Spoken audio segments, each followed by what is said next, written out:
Earth did not fall in a single glorious battle. It died slowly beneath burning skies while humanity desperately convinced itself that tomorrow would somehow be better. The first Xaltheran ships arrived peacefully, carrying gifts, technology, and promises of unity among the stars. Humanity welcomed them like brothers. New colonies rose across nearby systems, trade routes flourished, diseases disappeared, and Earth entered what historians later called the Golden Expansion. Children grew up believing the stars were friendly places waiting to be explored. Elias, Cain, was one of those children. He trained inside the Terran Fleet Academy dreaming about discovery, diplomacy, and adventure beyond known space. Nobody imagined the Dominion had already begun studying humanity for conquest. For 20 years, the Xaltherans learned everything about Earth, its politics, defenses, economies, military doctrines, and weaknesses. Then, without warning, the invasion began.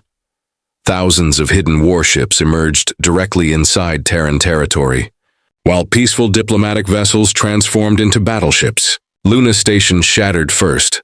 Mars fell next. Entire orbital defense grids vanished within hours.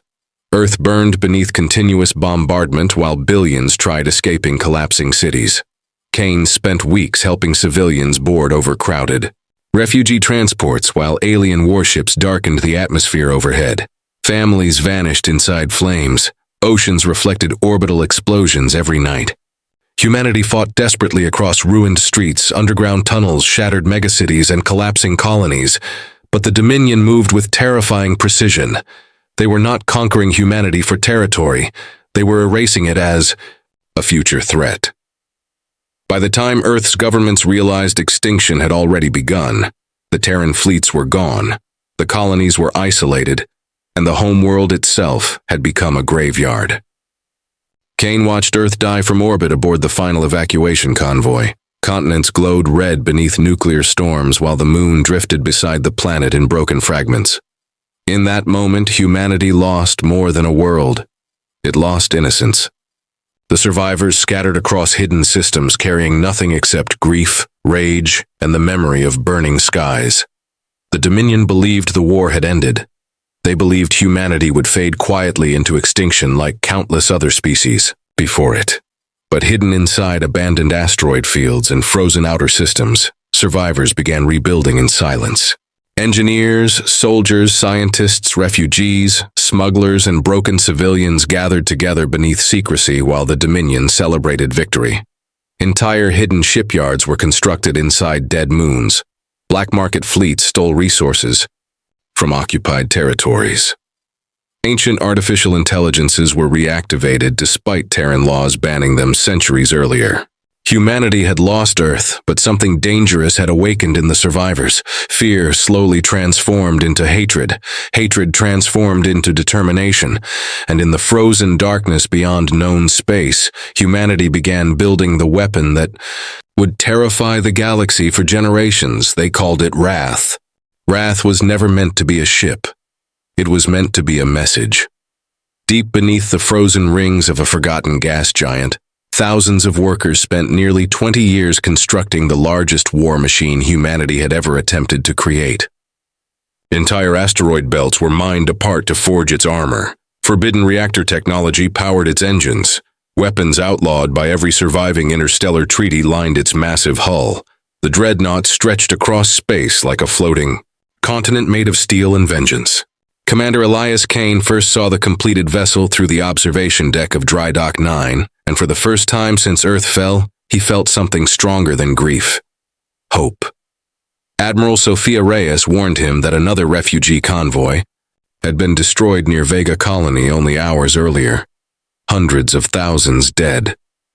Cain looked toward Wrath and quietly answered that the Dominion still believed humanity was hiding. Soon, they would learn otherwise. When the ship finally launched, the frozen rings around the gas giant shattered beneath the force of its engines. Workers stopped throughout the hidden shipyards to watch humanity's revenge awaken. Wrath entered hyperspace without any announcement to the wider galaxy, but encrypted messages spread across surviving Terran colonies within hours. Humanity was coming back. The first target was a Dominion shipyard orbiting Korvax 2. 40 enemy battlecruisers protected the facility, supported by defense satellites and minefields. None of it mattered. Wrath emerged directly inside the defensive perimeter and immediately opened fire. Relativistic rail cannon rounds tore through alien cruisers like paper. Nuclear salvos filled space. Entire fleets vanished before organizing. Proper resistance. Then the Dreadnought's spinal cannon fired for the first time. A beam brighter than a newborn star struck the orbital station, vaporizing it instantly. Metal, atmosphere, bodies, and infrastructure disappeared in seconds. The battle lasted less than 4 minutes. No Dominion vessels survived. News spread through the galaxy faster than light. Hidden human colonies replayed battle footage endlessly, while occupied species whispered rumors about a black Terran dreadnought, destroying fleets alone. The Dominion dismissed the first reports as exaggerations until more fleets disappeared. Supply lines vanished. Occupied worlds rebelled. Fear began spreading through an empire that had not experienced fear for centuries. Kane and his crew continued attacking strategic targets across Dominion space. Prison camps were liberated, occupation fleets annihilated, colonies reclaimed. Every victory strengthened humanity's legend, but every battle weakened Wrath. Hull. Breaches multiplied. Reactor strain increased. Crew casualties mounted constantly. Yet nobody aboard the ship considered stopping. Most had already lost their families during the fall of Earth.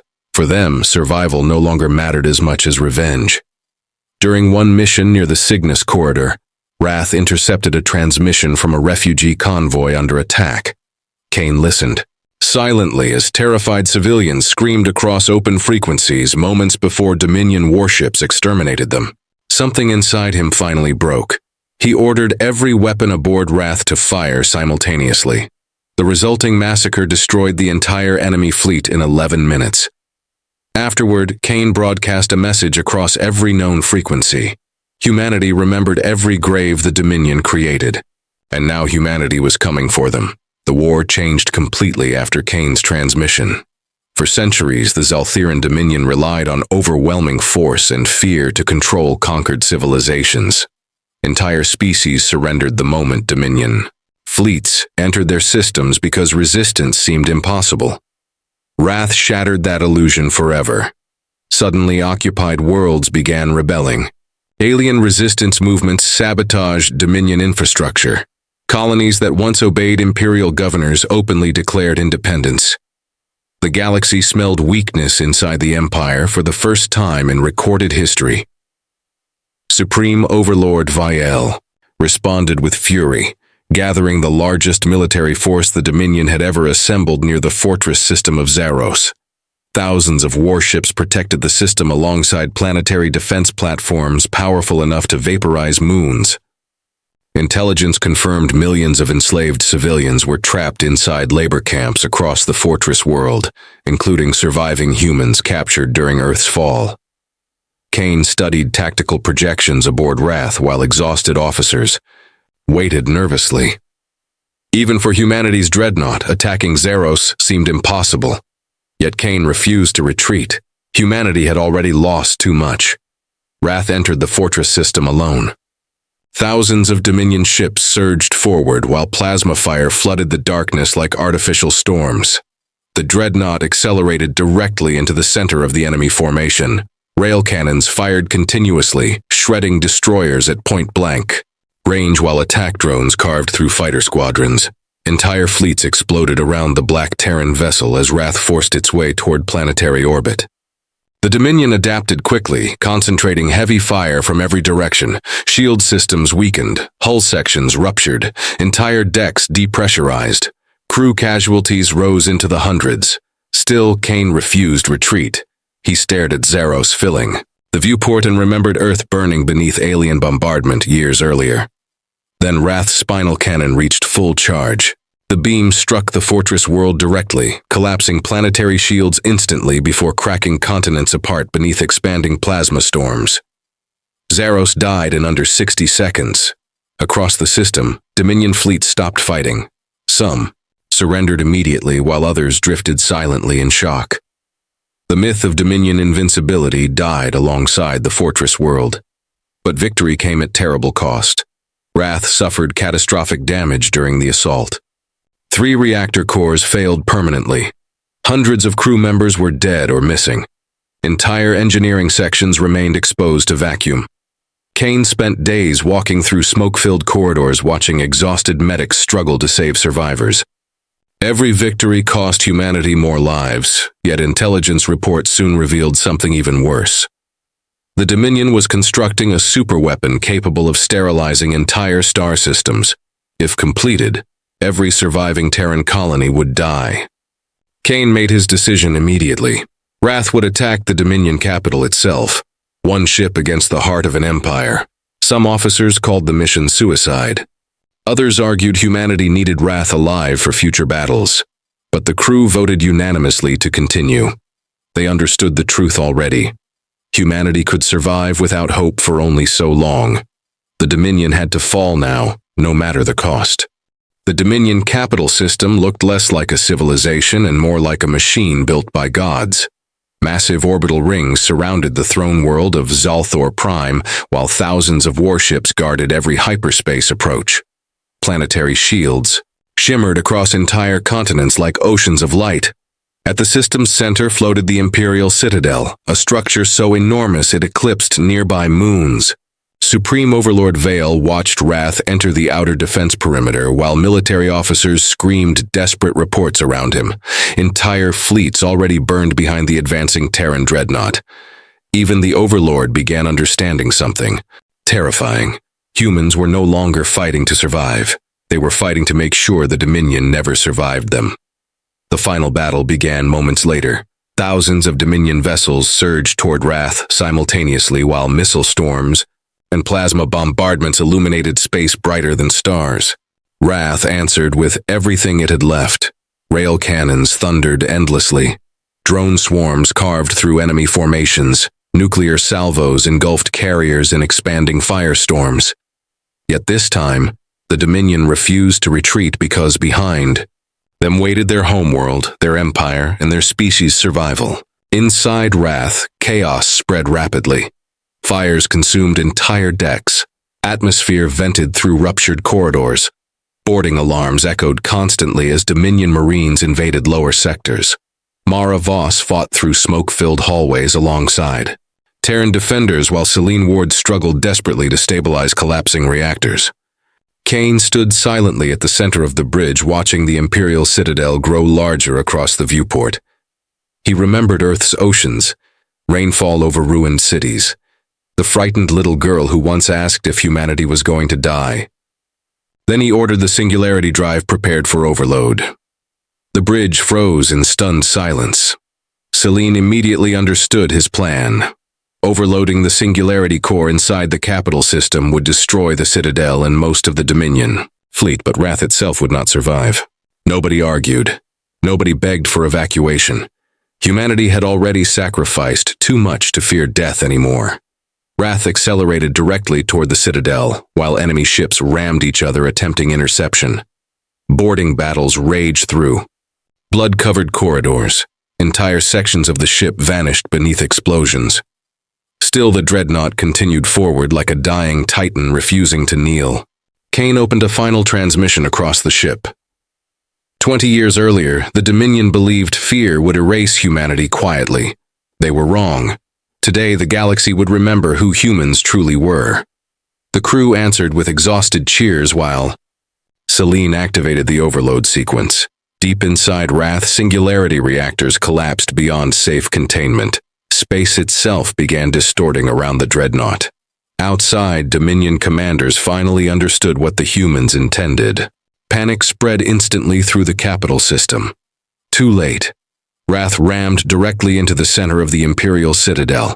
Then the stars disappeared. The singularity explosion consumed everything. Space folded inward beneath impossible gravitational forces while the Imperial Citadel shattered into expanding storms of molten debris. Nearby fleets vanished instantly. Orbital stations collapsed like glass. Entire moons cracked apart beneath the gravitational shockwave tearing through the capital system. For several seconds, the heart of the Dominion became a storm of white, light visible from neighboring sectors. Then silence returned. When surviving sensors stabilized hours later, the Imperial Citadel no longer existed.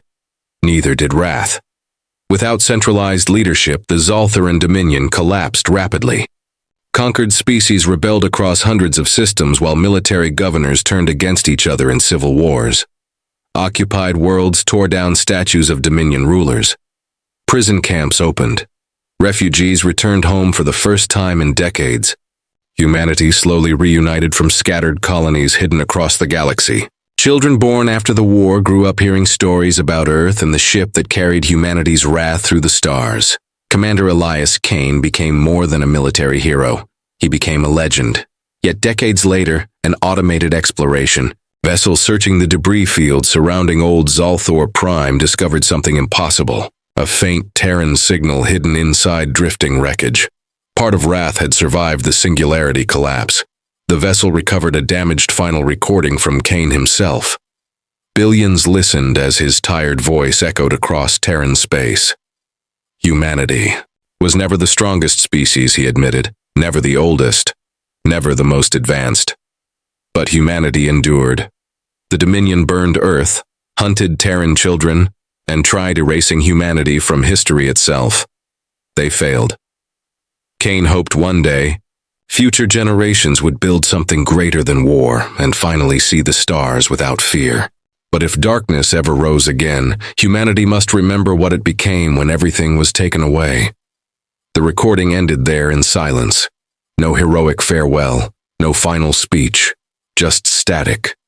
Yet the message became sacred across Terran civilization. Schools taught it. Pilots whispered it before battle. Memorial stations replayed it every Remembrance Day beneath the stars. Centuries later, travelers still told stories about the Black Dreadnought Wrath and the humans who refused extinction. Some versions exaggerated the battles, others transformed Kane into something almost mythical. But every story ended with the same warning: never corner humanity. Because humans can survive almost anything: loss, grief, suffering, even the destruction of their homeworld. And when humanity finally rises after being pushed too far, even empires burn.